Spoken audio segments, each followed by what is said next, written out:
So hello everyone, आज आपण नवीन व्हिडिओसाठी जाणार आहोत. व्हिडिओ आहे 11th कॉमर्स साठी. एसपी असू दे किंवा ऑर्गनायझेशन ऑफ कॉमर्स, ज्याला आपण OCM असं म्हणतो, याच्यामध्ये खूप इम्पॉर्टंट सब्जेक्ट आहे तो म्हणजे किंवा इम्पॉर्टंट टॉपिक आहे. तो टॉपिक म्हणजे आहे कंपनी. आणि या कंपनीचे टोटल जो SP चा पार्ट आहे, या पूर्ण पार्टचा जो की OCM मध्ये सुद्धा इम्पॉर्टंट आहे, याची रिव्हिजन आज आपण करणार आहोत आपल्या कॉमर्स के फंडे चॅनलवरती. नक्कीच संडेचा व्हिडिओ आलेला नाहीये, पण या संडे ऐवजी मंडेला का नाही, पण आपण हा व्हिडिओ आज करणार आहोत. आणि या व्हिडिओ मधून जाणून घेणार आहोत सेक्रेटरियल प्रॅक्टिस मधला जो आपला कंपनीवाला पार्ट आहे त्याविषयी. आता जी काही रिव्हिजन असेल ही जनरली मी माझ्या नोट्स मधून करणार आहे. नोट्स तुमच्या समोर आहे. जॉईंट स्टॉक कंपनी म्हणून चॅप्टरचं नाव दिलेलं आहे आणि विदिन हाफ एन आवर आपण ही व्हिडिओ कव्हर अप करण्याचा प्रयत्न करणार आहोत. सो सगळ्यात अगोदर जॉईंट स्टॉक कंपनी काय, त्याचे फीचर्स काय आहेत, ही एक रिव्हिजन असेल, पण कन्सेप्च्युअल रिव्हिजन असेल. जे फर्स्ट टाइम व्ह्यूअर असतील त्यांना सुद्धा व्हिडिओ ही मी बोलेल की फायद्याची राहील. ठीक आहे. तर सगळ्यात पहिल्यांदा कंपनी त्याची डेफिनेशन जे आपण म्हणतोय, जे तुम्हाला माझ्या मागे दिसत असेल, तर डेफिनेशन काय आहे कंपनीची, तर company means a group of individuals. आता पहिली गोष्ट तर कंपनी सुरू का झाली, तर माणसाने सुरुवात केली बिझनेसची कुठेतरी मी म्हणेल एका स्मॉल स्केल पासून. या स्केल पासून जर एकटा माणूस कोणता तरी आहे, जनरली क्लासरूम मध्ये आपण एक्झाम्पल घेताना घेतो ते म्हणजे तंदूरचा, बरोबर. तंदूरच्या गाडीवरती एकटा माणूस उभा आहे आणि धंदा करतोय, एक लिमिटेड स्केल राहील. कुठेतरी त्याच्या सोबत एक माणूस आला, अजून एक माणूस, पार्टनरशिप झाली. आता जर तुम्ही बघितलं, पहिल्यांदा एकटा होता त्याला आपण म्हणतो सोल प्रोप्रायटर. आणखीन एक माणूस आला, एक पेक्षा जास्त म्हणजे दोन माणसं आली आणि एकत्र बिझनेस करतायत, प्रॉफिट शेअर करतायत, याला आपण म्हणतो पार्टनरशिप. आता या पार्टनरशिप नंतर जर आपल्याला आणखी माणसं हवी आहेत, 10 माणसं हवी आहेत, 15 माणसं हवी आहेत, आणि मला पार्टनरशिप पुरतं मर्यादित नाही राहायचं आणि मला काहीतरी मोठं करायचं आहे, तर मग त्या केससाठी आहे ना ही कंपनी जनरली असते. आता कंपनी बनते कशी, कंपनी बनते लोकांच्या पैशांमधून. कंपनी कोणाची आहे, तर लोकांची आहे. पैसे कोणाचे, लोकांचे. लोकांना या बदल्यामध्ये काय मिळतं, तर लोकांना मिळतो तो म्हणजे कंपनीचा शेअर म्हणजे हिस्सा. आता जो काही हिस्सा आहे, हिस्साच्या बदल्यामध्ये प्रॉफिट तर कंपनीकडून मिळणारच आहे. तर अशा प्रकारे जनरली कंपनी चालू असते. पण नक्की कंपनी काय, त्याचे फीचर्स काय, कंपनी कोणकोणत्या टाईपची असते आणि त्यामध्ये काय काय असतं, या सगळ्या गोष्टी आपण जाणून घेणार आहोत आजच्या या व्हिडिओमध्ये. तर मग वेळ न घालवता आपण डायरेक्टली जो सिलेबस वाला पार्ट आहे त्याच्यावरती सुरू करूया. सगळ्यात पहिल्यांदा कंपनी डेफिनेशन मध्ये आपण काय म्हणतो, company means a group of individuals who are associated for a lawful common purpose or goal. काहीतरी कॉमन किंवा आपण बोलू शकतो लॉफुल गोल साठी पर्पज असायला पाहिजे, कॉमन. ठीक आहे, पण हे लॉफुल असायला पाहिजे. या गोष्टीसाठी जर ग्रुप ऑफ इंडिव्हिज्युअल्स एकत्र आले आणि काम करतात तर ही कंपनी असू शकते. सोबतच जर मी म्हणतोय कंपनी काय, तर व्हॉलंटरी असोसिएशन. व्हॉलंटरी म्हणजे स्वतःहून सुरू केलेला बिझनेस. यामध्ये मी म्हणतो कोणाचा, तर पर्सन्सचा. फॉर कॅरिंग सम बिझनेस, काहीतरी बिझनेस कॅरी करतोय आणि या बिझनेस मधला काय करतोय आपण, प्रॉफिट शेअर करतोय. ठीक आहे. आता कंपनीची डेफिनेशन दिलंय. कंपनी, पहिली गोष्ट, हा जो प्रकार काय जो आलाय आपल्या समोर, कंपनी हा प्रकार येतो एका ऍक्ट नुसार, एका कायद्यानुसार. कायद्याचं नाव काय, कंपनीज ऍक्ट. आता हा जो कंपनीज ऍक्ट आहे हा ऍक्च्युअली बनला होता 1956 साली, पण त्यामध्ये बरेचसे चेंजेस होऊन तो पुन्हा रिबिल्ड झाला 2013 साली. जसं आपण इन्कम टॅक्स ऍक्ट आता तुम्ही नवीन बघितलं असेल, 1961 चा होता, तो 2025 सालच्या नावाने येतोय income tax act 2025. Same companies act पण 1956 चा होता, आता येतोय 2013 चा. आता यामध्ये तुम्ही बघाल सेक्शन नंबर आहे 2 सबसेक्शन 20. यामध्ये कंपनी म्हणजे काय, तर साधी सोपी डेफिनेशन. ठीक आहे. मी क्लासमध्ये पण नेहमी मुलांना म्हणतो कंपनी म्हणजे काय, तर company means company. Very good. Company means company. पण ही कंपनी कुठे बनले, तर या ऍक्टच्या अंडर बनले. म्हणून आपण काय म्हणतो, company means a company incorporated under this act और एनी अदर प्रिव्हियस ऍक्ट. म्हणजे मागच्या कोणत्याही ऍक्ट मध्ये. मागचा ऍक्ट कोणता आहे, ते 1956. आता नीट जर समजून घेतलं, दोन ऍक्ट, एक तर 2013 चा आणि एक 1956 चा. या दोन ऍक्ट पैकी मी म्हणेल 2013 मध्ये बनू दे किंवा 1956 साली बनू दे, कंपनी तर कंपनी असणार आहे. म्हणून साधी सोपी डेफिनेशन, कंपनी म्हणजे काय, तर कंपनी. पण कुठे बनले, तर या दोन ऍक्ट मध्ये बनलेली, असं सरळ सोपं सांगितलेलं आहे. त्यानंतर आपण म्हणतो कंपनी आहे, ठीक आहे, पण कंपनी कधी म्हणणार ना आपण एखाद्या गोष्टीला, कंपनी आपण एखाद्या गोष्टीला तेव्हाच म्हणतो ज्या वेळेला त्याच्यामध्ये काहीतरी फीचर्स असेल. जर मी कोणाला विचारलं कंपनी कशी असायला पाहिजे, ठीक आहे, प्रत्येक स्टुडंट जो माझी व्हिडिओ बघतोय, ज्यांनी ऑलरेडी माझ्याकडून शिकले, जोरात आवाज आला पाहिजे कंपनी कशी असायला पाहिजे, तर टॉप क्लास टॉप क्लास असायला पाहिजे. टॉप क्लास म्हणजे काय? T for transferability of shares, O for ownership management, P for perpetual succession, C for common seal, L for limited liability, A for artificial person, S for separate legal entity, S for share capital आणि G for government control, I for incorporated association. अशी तुमची एक memory technique इकडे दिलेली दिसेल. काय तर तुम्हाला दिसेल मेमरी टेक्निक आहे टॉप क्लास G. ठीक आहे. आता यामध्ये आपण एक एक पॉइंट आता एक्सप्लेन करत घेऊया. सगळ्यात पहिल्यांदा काय असणार आहे तर ट्रान्सफरेबिलिटी ऑफ शेअर्स. कंपनीचे शेअर्स हे ट्रान्सफर होतात. ठीक आहे, म्हणजे माझ्याकडे शेअर्स आहेत, मी आज विकू शकतो, ते दुसरा माणूस घेऊ शकतो. इन शॉर्ट ट्रान्सफर झाले. आता या केस मध्ये काय लिहिलंय? Shares of public company are freely transferable. Public कंपनीचे शेअर्स फ्रीली ट्रान्सफरेबल आहेत, पण प्रायव्हेटचे आहेत का? तर नाहीये, कारण नावात आहे प्रायव्हेट कंपनी. आता प्रायव्हेट कंपनी काय, पब्लिक कंपनी काय, हे तर तुम्हाला नंतर शिकायला मिळणारच आहे. तर पहिल्यांदा आपण हा पॉइंट कव्हर करूया, नंतर ज्या वेळेला डिटेल डेफिनेशन बघू. ठीक आहे. आता शेअर होल्डर आहे, ज्या वेळेला सेल करेल शेअर्स, ठीक आहे, ज्या वेळेला त्याला वाटेल त्यावेळेला तो शेअर्स सेल करू शकतो, परचेस करू शकतो पब्लिक लिमिटेड कंपनीमध्ये. ज्या वेळेला तो शेअर्स विकतो त्यावेळेला त्याची membership comes to an end. ठीक आहे, एकदा शेअर विकले की मेंबरशिप संपून जाते. आणि shares of private company are not freely transferable. म्हणजे जसं पब्लिक कंपनीमध्ये होतं ना तसं प्रायव्हेट कंपनीमध्ये होत नाहीये. Next, ownership and management. कंपनीची ओनरशिप आणि कंपनीची मॅनेजमेंट एकच गोष्ट आहे की वेगवेगळ्या गोष्टी आहेत? तर ह्या गोष्टींमध्ये मी सांगेल एका कंपनीमध्ये ओनरशिप ही सेपरेट राहते मॅनेजमेंट पासून. ठीक आहे. आता ते तंदुरीच्या गाडीवरती आलं जर समजा, तर तिकडे काय राहील? जो माणूस तंदूर बनवतोय किंवा जो मॅरिनेट करतोय, ठीक आहे, तोच माणूस पैसे घेणार आहे. इन शॉर्ट सगळं मॅनेजमेंट असू दे किंवा ओनरशिप असू दे, प्रत्येक गोष्ट ही एकच माणूस करणार आहे. बरोबर. पण कंपनीमध्ये इतकी सारी लोक आहेत. बरोबर. आता समजा मी एक रिलायन्स कंपनीचा शेअर होल्डर आहे, म्हणजे मी ओनर आहे. जर मी ओनर आहे, मला सांगा, मला प्रत्येक वेळेला कंपनीमध्ये जाऊन एखादी गोष्ट काम करणं पॉसिबल होईल का? तर नाही होऊ शकत आहे. मग त्याच्यासाठी काय असेल तर आपल्याला या पॉइंट मध्ये लिहिलंय तर share holders are real owners of company. Share होल्डरच रिअल ओनर आहेत कंपनीचे. However, they are unable to manage the day-to-day affairs of the company. पण ते day to day affairs manage करू शकत नाही. सपोज मी डे टू डे अफेअर्स मध्ये जाऊन लक्ष घालू शकत नाही. मग काय करतात तर हे शेअर होल्डर इलेक्ट करतात. ठीक आहे, म्हणजे इलेक्शन घेतात. कोणासाठी? तर बोर्ड ऑफ डायरेक्टर साठी. To look after the management of company. म्हणजे कंपनीची जी मॅनेजमेंट आहे त्याच्यामध्ये लक्ष घालण्यासाठी हे बोर्ड ऑफ डायरेक्टर्स इलेक्ट केलेले असतात. All policy decisions are taken by the board of directors. आणि जे काही पॉलिसी डिसिजन्स आहेत हे कोण घेतात तर हे बोर्ड ऑफ डायरेक्टर घेत असतात. नेक्स्ट पॉइंट आहे परपेच्युअल सक्सेशन. परपेच्युअल सक्सेशन म्हणजेच काय? सक्सेशन चालत राहणं. परपेच्युअल अनंतापर्यंत. जब तक सूरज चांद रहेगा कंपनी तेरा नाम रहेगा. म्हणजे जर समजा आपले रतन टाटा आहेत जे आता मागे गेले, पण टाटा कंपनी सुरू राहिली का? तर हो, कंपनी सुरू राहिली. मग मला सांगा, एखाद्या माणसाच्या असण्याने नसण्याने, जिवंत असण्याने मेल्याने कंपनीला काय फरक पडेल का? तर काही कंपनीला फरक पडत नाहीये. Joint stock company as परपेच्युअल succession. परपेच्युअल succession असतं जॉईंट स्टॉक कंपनीमध्ये. म्हणजेच काय तर कंटिन्युअस एक्झिस्टन्स असतो. म्हणजे कंपनीचा एक्झिस्टन्स चालतच राहतो, चालतच राहतो, चालतच राहतो. ठीक आहे. It's existence is not affected by. कंपनीचा जो एक्झिस्टन्स आहे हा अफेक्ट नाही होत. कशामुळे अफेक्ट नाही होत?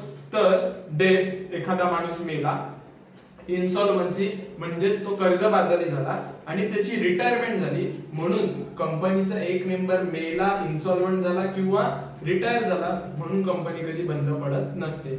अ joint stock company have very long and stable life till the time it is wound up. म्हणजे जोपर्यंत कंपनी वाइंडिंग अपला येत नाही, म्हणजे स्वतःहून बंद करायला येत नाही किंवा लॉ नी सांगत नाही बंद करा, तोपर्यंत कंपनीची लाईफ चालूच राहते. त्यानंतर नेक्स्ट पॉइंट आहे कॉमन सील. ठीक आहे. कॉमन सील मध्ये आपण काय म्हणतो? आपण थप्पा तर पाहिला असेल तुम्हाला, इथे डायग्राम मध्ये दिसत असेल थप्पा. ठीक आहे. कंपनी, मला सांगा माणूस आहे का? तर नाहीये. हा, माणूस आहे पण तो आर्टिफिशियल पर्सन आहे. ठीक आहे. कंपनी असं जाऊन चालत चालत गेली, रिलायन्स नावाचे एक कोणतरी माणूस, आणि तो रिलायन्सने थप्पा मारला किंवा रिलायन्सने सही केली. असं कधी पॉसिबल होईल? तर नाही होऊ शकत. जर नाही होऊ शकत मग कंपनी अग्रीमेंट कशी करणार? मग त्यासाठी हा कॉमन सील असतो. A joint stock company is an artificial person without physical existence like a natural person. कंपनीचा नॅचरल पर्सन सारखा फिजिकल एक्झिस्टन्स नाहीये. So it cannot sign its name. म्हणून कंपनीचा जो आपण बोलू शकतो म्हणजे ऍज अ कंपनी स्वतः साइन करू शकत नाहीये. However, it has a common seal. कंपनीकडे कॉमन सील आहे. This common seal acts as a signature. It is affixed on all the important documents and contracts of company. म्हणून कंपनीकडे common seal दिलेला असतो आणि कॉमन सील म्हणजेच इथे जे आपल्याला दाखवलंय ना डायग्राम मध्ये मी ते कॉमन सील म्हणजे साइन म्हणून ऍक्ट करतं. आता next point, limited liability. Limited liability म्हणजेच काय तर लायबिलिटी असते ना शेअर होल्डर्सची ही लिमिटेड असते. तर लायबिलिटी काय मी लेक्चर मध्ये सांगितलंय पण लायबिलिटी म्हणजे जे बाकीचे अदर स्टुडंट आहेत त्यांना सांगतो लायबिलिटी म्हणजे देणं आपण लागतो ते. ठीक आहे, लोकांना देणं लागतं. जर कंपनी बंद होण्याची वेळ आली त्यावेळेला कंपनीची समजा काहीतरी लायबिलिटी आहे म्हणजे लोकांना देणं लागतंय तर मग या कंपनीने पैसे शेअर होल्डर कडून घ्यायचे का. तर तुम्ही म्हणाल आम्हाला काही समजत नाही बाबा. आता साधं एक्झाम्पल देतो. आपली तंदुरीची गाडी होती बरोबर, तिकडे माझा धंदा डुबायला आला तर मग मी पैसे कुठून आणू. मला जाऊन घरातून पैसे आणायला लागेल. क्लास मधलं एक्झाम्पल तर लक्षात असेल. ठीक आहे, काय काय जाईल, घरातले कपडे, घरातले लत्ता सगळं, त्याच्यानंतर रेफ्रिजरेटर असू दे, वॉशिंग मशीन असू दे, एसी असू दे, बायकोचे दागिने, पोरांचे डायपर सगळं जाईल बरोबर. पण जर कंपनी असेल तर कंपनीच्या केसमध्ये लायबिलिटी इतकी नसते, लायबिलिटी लिमिटेड असते. ठीक आहे, किती लिमिटेड ते पॉइंट मध्ये आपल्याला समजणार आहे. The liability of shareholders of a joint stock company is limited. It is limited up to the unpaid part of face value of shares. कुठपर्यंत लिमिटेड आहे, जितके पैसे आपण दिलेले नाहीये तिथपर्यंत शेअर होल्डरचं लिमिटेड आहे liability. Share holder is liable to pay only unpaid amount on his share. जितके शेअर्स त्याच्याकडे आहे त्यापैकी जर पैसे दिले नसतील तर तितकेच पैसे त्याने द्यायचे. If any share holder is not concern with debts shareholder is not concerned with debts and liabilities of the company. शेअरहोल्डरला कंपनीच्या डेट सोबत म्हणजे लोन सोबत आणि लायबिलिटी सोबत काही देणं घेणं नसतं. Personal property of shareholders cannot be use for repayment of debts of company. म्हणजे कंपनीचे जर काही लोन असेल ना तर त्याच्यासाठी माणसाने स्वतःच्या खिशातले पैसे द्यायची गरज नाहीये. म्हणजे जर आज मी समजा रिलायन्सचा ओनर आहे म्हणजे शेअर होल्डर आहे तर रिलायन्स मध्ये जर उद्या काही प्रसंग झाला, डबगाईला गेली कंपनी तर मी माझ्या घरातले पैसे नाही देणार आहे. ठीक आहे, किंवा माझी पर्सनल प्रॉपर्टी विकून त्यांना पैसे देणार नाहीये, इतकी माझी लायबिलिटी नाही. पण मी शेअर्स वरचे पैसे दिलेले नसतील तर ते मात्र मला ऍज अ लायबिलिटी म्हणून द्यावे लागते. नंतर आहे आर्टिफिशियल पर्सन. आर्टिफिशियल पर्सन म्हणजे काय, joint stock company is an artificial person created by law. कोणत्या तरी लॉ ने केलाय. तुम्ही बोला लॉ म्हणजे कोणता, तर इथे तुम्ही म्हणू शकता की कंपनीज ऍक्ट. जो कोणता कंपनीज ऍक्ट आहे ना म्हणजे 1956 असू दे किंवा 2013 असू दे, ज्या कोणत्या ऍक्ट मध्ये ही कंपनी बनले त्या ऍक्ट मध्ये बनलेली कंपनी ही आर्टिफिशियल पर्सन आहे. म्हणजे या लॉ ने बनवलेली आहे, या ऍक्ट ने बनवलेली कंपनी आहे. It is created by legal process and has its own independent personality. याचं एक legal process and independent personality. It enjoys certain legal right. याचे सर्टन लीगल राईट्स आहेत. ठीक आहे, एखाद्या माणसासारखे, पण स्वतःहून काही करू नाही शकत. Cannot act as is own as natural person as it is an artificial person. Share capital म्हणजे काय, तर शेअर कॅपिटल तुम्हाला समजलंच असेल. Joint stock company huge amount capital म्हणून रेज करू शकते. का, कारण त्याच्याकडे लार्ज नंबर ऑफ मेंबर्स आहेत. ठीक आहे, ही जी ह्यूज अमाऊंट आहे कॅपिटलची ही कलेक्ट केली जाते company in form of shares, debenture, bond, public deposit etcetera. म्हणजे फक्त शेअर्स नाही तर डिबेंचर, बॉन्ड, पब्लिक डिपॉझिट पण असते. It can also obtain loan from bank, financial institution etcetera. पण त्याची लिमिट कमी असते खूप. पण जनरली शेअर्स, डिबेंचर होते असंच काही लिमिट नसते. कंपनीला हवे तितके पैसे लोकांकडून घेऊ शकते, पण ते लोकांनी पण दिले पाहिजे. पुढे सेपरेट लिगल एंटिटी. ठीक आहे, कंपनी वेगळी आणि कंपनी मधली माणसं वेगळी. ठीक आहे, यासाठी मी तुम्हाला एक कॉर्पोरेट वेल्थ थेअरी शिकवले, ती नक्की रिवाइज करा. ठीक आहे, जे माझे बाहेरचे स्टुडंट असतील मी एक ग्रुपची लिंक टाकतोय, त्या ग्रुपला जॉईन व्हा. ते लिंक मध्ये तुम्हाला ही व्हिडिओ मिळून जाईल आणि तुम्हाला डिटेल सेपरेट लिगल एंटिटी सोबत या चॅप्टरचे नोट्स पण मिळून जातील. A joint stock company is a legal entity. Joint stock company काय legal entity आहे, that is it enjoys separate legal status, ज्याचा separately legal एक status आहे. Its existence is different from its members and director. याचा existence जो आहे ना member आणि डायरेक्टर पेक्षा वेगळा आहे, म्हणजे कंपनी वेगळी मेंबर वेगळे. एक्झाम्पल साठी सॅलमन वर्सेस सॅलमन लिमिटेड ही जी केस होती आपण पाहिलेली. The members are the owners and the liable in a limited way for the act of their company and conferred with rights and duties. Member जे एक लिमिटेड वे पर्यंत liable राहतात आणि त्यांच्या काहीतरी राईट किंवा ड्युटी. ठीक आहे. आता गव्हर्नमेंटचा कंट्रोल कंपनीवरती असायला पाहिजे का बिझनेसवर, तर नक्की असायला पाहिजे. Joint stock company has to work under government control and supervision. गव्हर्नमेंटच्या कंट्रोल मध्ये किंवा सुपरविजन मध्ये काम करावं लागतं. रजिस्ट्रेशन हे कंपल्सरी आहे सगळ्या कंपनीसाठी. Registered company must follow regulation in company law. Company law मधले रेग्युलेशन फॉलो करणं गरजेचं आहे. त्यानंतर मेंटेन करावे लागतात proper books of account, account audit करून घ्यावं लागतं. आणि जर ऑब्लिगेशन्स काही म्हणजे जे स्टॅच्युटरी ऑब्लिगेशन ते जर फुलफिल नाही केले तर पेनलाइज होते, म्हणजे पेनल्टी लागते. आता इनकॉर्पोरेटेड असोसिएशन जो लास्ट पॉइंट आहे ऍक्च्युअली फर्स्ट पॉइंट आहे ओव्हरऑल थिअरीचा. कारण कंपनी इनकॉर्पोरेट होते म्हणजे कंपनी बनते. Joint stock company is an association of person form and registered under the companies act. Companies ऍक्टच्या अंडर बनलेली आहे. Registration or incorporation is compulsory and association obtain the status of joint stock company only after its registration. म्हणजे company आपण बोलतोय पण जोपर्यंत register होत नाही तोपर्यंत कंपनीला आपण कंपनी बोलूच शकत नाही. हे होते फीचर्स टॉप क्लास जी. आय होप तुम्हाला समजले असतील. ठीक आहे. त्यानंतर एक छोटासा तुमच्यासाठी तुम्ही ब्रेक घेऊ शकता. ठीक आहे. मी तोपर्यंत फक्त ही एक पीडीएफ रोटेट करतो.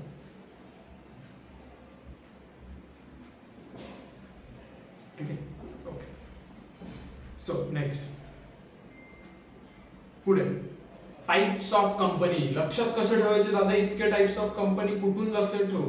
साधी सोपी गोष्ट. गर्लफ्रेंड माहितीये, जितके टाइप गर्लफ्रेंडचे तितके टाइप कंपनीचे. आता त्याच्यामध्ये लक्षात कसं ठेवायचं? आईला मेरी काऊ. आईला मेरी काऊ म्हणजे काय? I for incorporation, L for liability, मेरी membership, cow control, O for ownership, O for object, W for working. आईला मेरी काऊ. ठीक आहे. त्याच्यामध्ये आता जर मी बोललो टाइप्स ऑफ कंपनी कशा लक्षात ठेवायच्या, हे पटकन एक शॉर्ट अँड सिंपल मध्ये सांगतो. इनकॉर्पोरेशनच्या बेसिस वरती 3 कंपनी, 3 टाइपच्या गर्लफ्रेंड. सगळ्यात पहिले क्रश टॉप लेवलला. आपल्या अवकाळीच्या बाहेर माझी क्रश पण होती. अवकाळीच्या बाहेर रश्मिका मंदाना, स्मृती मंदाना. वेगळंच आहे मानधनामध्ये. ठीक आहे. मानधनाची मजाच वेगळी लावते बरोबर. पण स्मृती मंदाना, रश्मिका मंदाना माझ्या अवकाळीच्या बाहेर. बरोबर. चार्टर्ड म्हणजे चार्टर्ड प्लेन ऐकलं असेल, म्हणजे स्पेशल प्लेन टॉप लेवलचं एक स्पेसिफिक लोकांसाठी असतं. हे आपल्यासाठी नाहीये. आणि आपल्याकडे अशाच असतात जे आपल्याला भाव देत नाही आणि आपल्या कधी होत पण नाही. चार्टर्ड कंपनी सिलेबस मध्ये तुम्हाला नाहीये म्हणून मी क्रॉस करून ठेवले. स्टॅच्युटरी कंपनी, लॉनी सांगितलेली कंपनी, कायदेशीर पत्नी बायको, दॅट इज लॉ वाली company. Next is registered company. Status single register करून ठेवलेली. ठीक आहे. आता एक कायद्यावाली म्हणजे काय? कायद्यावाली म्हणजे एखादा कायदा येऊन सांगते कंपनी बनवा, दॅट इज स्टॅच्युटरी कंपनी. हे दोन आपल्याला आहेत. आता लायबिलिटी म्हणजे माहिती आहे, देणं म्हणजे पैसा उडवणं. 2 टाईप, पैसे उडवणारी, पैसे वाचवणारी. अनलिमिटेड लायबिलिटी, उडवले पैसे. बरोबर. अनलिमिटेड वाले with share capital, without share capital. Limited मध्ये पैसे वाचवणारी, शेअर कॅपिटल. बरोबर. त्यानंतर गॅरंटी वाले आणि कॉम्बो वाले. नंतर मेंबरशिप. किती मेंबर आहेत कंपनीचे? सगळ्यात पहिले पब्लिक कंपनी, पब्लिक गर्लफ्रेंड. ससुर हम थोडा गाववाली. पब्लिक म्हणजे अख्ख्या गावाची आहे पब्लिक कंपनी. त्यानंतर प्रायव्हेट, लिमिटेड लोकांची प्रायव्हेट. आणि 1 पर्सन कंपनी, एकुलती एक स्वतःची. ठीक आहे. त्यानंतर कंट्रोल. ठीक आहे. होल्डिंग वरती उपरवाली. ठीक आहे. कारण वरून होल्डिंग असते. ठीक आहे. त्यानंतर सबसिडरी, नीचेवाली, उपरवालीची खालची, नीचेवाली. त्यानंतर असोसिएट, बाजूवाली. ठीक आहे. सिस्टर कन्सर्न, मामाची मुलगी. आणि ग्रुप कंपनी, खूप कंपनी एकत्र एक कंपनी बनते, दॅट इज ग्रुप कंपनी. त्यानंतर आहे ओनरशिप. गव्हर्नमेंटची आहे की फॉरेन आहे? गव्हर्नमेंटची असेल देसी गर्ल, ओनरशिप गव्हर्नमेंट. त्यानंतर गोरी ma'am, can you please talk to me English? Okay, that is foreign. ठीक है, foreign company. Then next is object, section 8. ठीक है, बँकिंग, इन्शुरन्स, प्रोडक्शन, NBFC या गोष्टींवरून म्हणते तुम्हाला सिलेबस मध्ये नाहीये, मी फक्त मेन्शन केलंय. ठीक आहे, त्यानंतर वर्किंग नुसार, ठीक आहे, ऍक्टिव्ह असेल, कमिटेड आहे, चालू आहे अजून. ठीक आहे, त्यानंतर डॉर्मंट असून नसल्यासारखी, मेलेली, मृत पडलेली, डॉर्मंट कंपनी, कॉम्प्लिकेटेड असतात ह्या गोष्टी फार. आणि लिक्विडेशन, संपलं, तुटलं, फुटलं, मेलं म्हणजे संपलं, संबंध संपला, कंपनी गेली. ठीक आहे, हे types of companies. I hope तुम्हाला यावरून लक्षात राहतील. आईला मेरी खाऊ. ठीक आहे, आता याचं नक्की आपण काय टाइप्स ऑफ कंपनीज कशा हे आपण पटकन पुढच्या 10 मिनिटांमध्ये कव्हर अप करणार. स्टॅच्युटरी कंपनी म्हणजे अशा कंपनीज की ज्या बनल्यात एखाद्या स्पेशल ऍक्ट मुळे. ठीक आहे, सेंट्रल किंवा स्टेट गव्हर्नमेंटने पास केलेला. आता कोणकोणत्या आहेत तर RBI ने केलेला आहे, त्यानंतर स्टेट बँक ऑफ इंडिया ची, SBI ची कंपनी आहे, युनिट ट्रस्ट ऑफ इंडिया ज्याला आपण UTI म्हणतो, आणि लाईफ इन्शुरन्स कॉर्पोरेशन LIC तुमच्या समोर चित्र ठेवलेलं आहे. ठीक आहे, हे सगळे स्टॅच्युटरी कंपनीज आहेत. रजिस्टर्ड कंपनीमध्ये आपण म्हणतो या कंपन्या अशा कंपन्या आहेत जे इनकॉर्पोरेट केलेत कंपनीज ऍक्टच्या अंडर. ठीक आहे, तर ही आहे रजिस्टर्ड कंपनी, ही नॉर्मल वाली. ठीक आहे, हे काही वेगळं वाले नाही. आता नंबर ऑफ मेंबर्सच्या बेसिस वरती 3 टाइप आहेत कंपनीचे, प्रायव्हेट, पब्लिक, OPC. OPC म्हणजे 1% कंपनी. प्रायव्हेट कंपनी मध्ये म्हणजे काय म्हणतो आपण, प्रायव्हेट कंपनी समजलं, पुढचं आपोआप समजून. प्रायव्हेट कंपनी म्हणजे काय, अशी कंपनी ज्याच्यामध्ये paid up capital minimum companies ऍक्टने किंवा त्यांच्या आर्टिकल्सने सांगितल्याप्रमाणे. ठीक आहे, त्यानंतर राईट ऑफ मेंबर्स रेस्ट्रिक्ट करतात. काय रेस्ट्रिक्ट करतात तर ट्रान्सफर इट शेअर, जे काही शेअर्स आहेत फ्रीली ट्रान्सफरेबल नाही. कोणाचे, प्रायव्हेट कंपनीची. सेक्शन आहे 2 सबसेक्शन 68. ठीक आहे, restrict the number of its members up to 200, म्हणजे मॅक्सिमम नंबर किती आहे इकडे कंपनीच्या मेंबरचा 200 प्रायव्हेट मध्ये.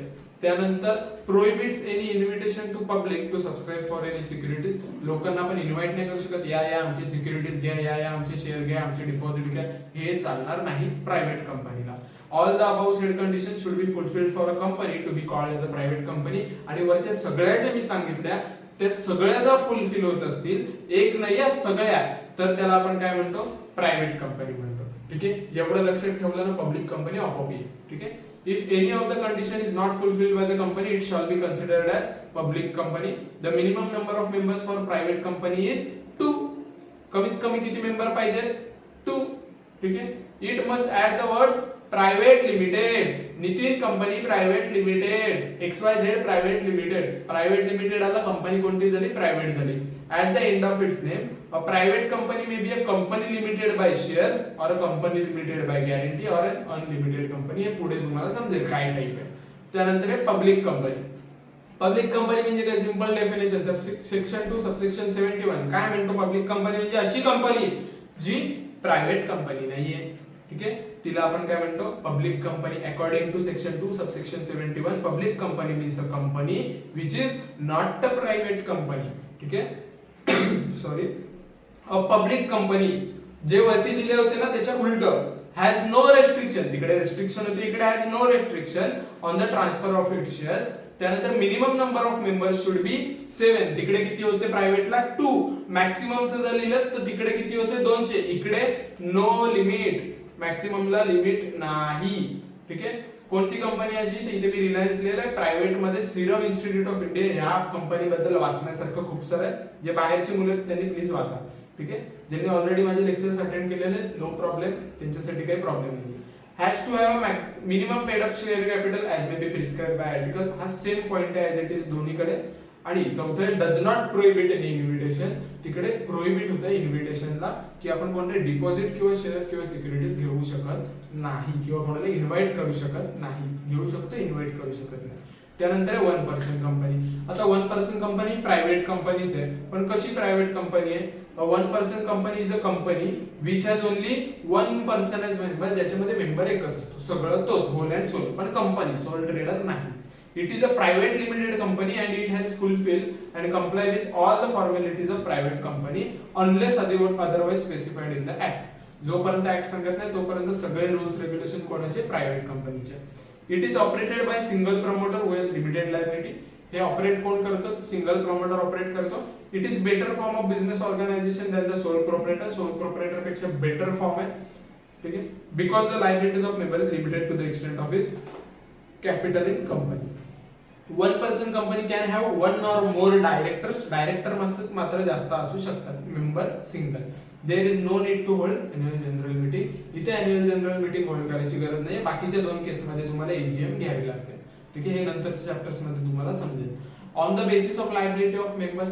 मेंबर्सची लायबिलिटीच्या बेसिसवरती कंपनीची टाईप कोणते? तर company limited by shares. Company limited by shares म्हणजे अशी कंपनी की ज्यांची आपण वरती वाचलं होतं ना, जी लायबिलिटी आहे कशी limited to the unpaid part of face value of shares purchase by member. जितके शेअर्स परचेस केले त्यापैकी जितके मी देणं बाकी आहे, पण कोणती व्हॅल्यू? Face value. जितकी फेस व्हॅल्यू देणं बाकी आहे तेवढ्यासाठीच मी लायबल, ठीक आहे. During the existence of company or in the event of winding up a member can be called upon to pay the unpaid remaining amount. कधीही कंपनीला वाटेल त्यावेळेला कंपनी बोलू शकते आणि सांगू शकते तुमचे पैसे म्हणजे जे बाकी पैसे आहेत ते आम्हाला देऊन टाका. पुढे कंपनी लिमिटेड बाय गॅरंटी. आपण काय करतो किंवा मेंबर काय करतो? गॅरंटी देतो.